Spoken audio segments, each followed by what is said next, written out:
একাদশ অধ্যায় 43 শ্লোক। পিতাহ শিলকস্য চরচরস্য তমস্য পূজশ্চ গুরুগর্গীয়ানতনৎসৎ তস্মহস্তৌ ভেদিক কুতহন্নৈলোকত্রয়ীপ পতিম প্রভাব। হে অতিম প্রভাবশালী, তুমি এই চরাচর জগতের পিতা, তুমি পূজ্য গুরু, গুরু হইতে গুরুতর, অতএব লোকত্রয়ে তোমার সমান কেউ নাই, তোমার অপেক্ষা শ্রেষ্ঠ আর কে কোথায় আছে?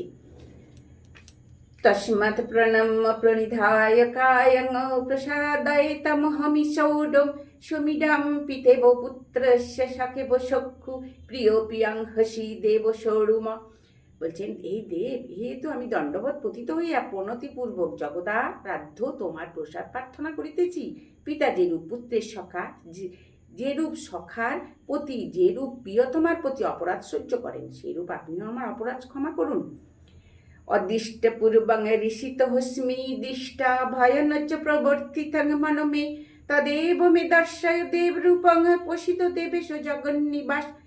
বলছেন, হে দেব, তোমার এই অদৃষ্টপূর্বক রূপ দর্শন করি আমি ইষ্ট হইতেছি বটে, কিন্তু ভয়ে আমার মন বিহুল হইতেছে।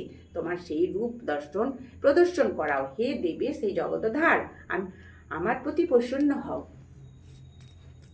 কিরীটিনং গদিনং চক্রহস্তং মিচ্ছামি তং দুষ্টমহং তথৈব তয়েনৈব রূপেণ চতুর্ভুজেন সহস্রবাহব বিশ্বমুহূর্তে।